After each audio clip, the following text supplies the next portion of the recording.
தேவனுக்கே மகிமை உண்டாவதாக. இந்த புதிய நாளிலும் கர்த்தர் உங்களுக்கு அருளும் ஆறுதலின் மன்னா.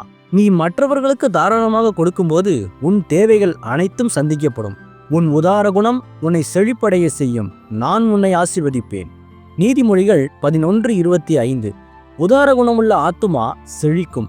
எவன் தண்ணீர் பாய்ச்சுகிறானோ அவனுக்கு தண்ணீர் பாய்ச்சப்படும். கிறிஸ்துவுக்கு பிரியமானவர்களே, உதார குணம் என்பது பணத்தை மட்டும் சார்ந்தது அல்ல.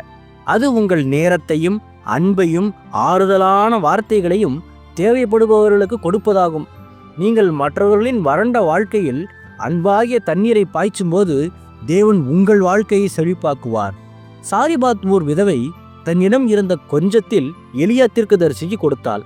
அதன் விளைவாக பஞ்சகாலம் முழுவதும் அவள் பாத்திரத்தில் மாவும் எண்ணெயும் குறையவே இல்லை. அதுபோல நீங்கள் கொடுக்கும்போது தான் பெருகுகிறீர்கள். உங்கள் தாராள குணமே பரலோகத்திலிருந்து ஆசீர்வாதங்களை பெற்றுக்கொள்ளும் வழியாகும்.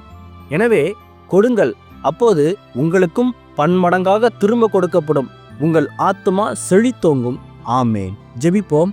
என் அன்புள்ள பரிசுத்த பரலோக பிதாவே, இந்த புதிய நாளுக்காக உமக்கு ஸ்தோத்திரம். இந்த நாளின் வசனத்திற்காக உமக்கு நன்றி.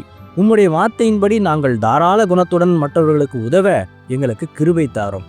எங்களை எல்லா கடன் சுமைகள், மனக்கவலைகள், வியாதிகள் மற்றும் பலவீனங்களிலிருந்து முற்றிலுமாக விடுவிப்பீராக.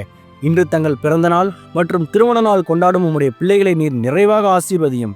பிதாவே, இன்று இயேசுவின் வருகை இருக்குமானால் நான் அதில் அவரோடு எடுத்துக்கொள்ளப்படும்படி என்னை தகுதிப்படுத்தும், தயார்படுத்தும். இயேசுவின் நாமத்தில் ஜெபிக்கிறேன் எங்கள் நல்ல பிதாவே. ஆமென்.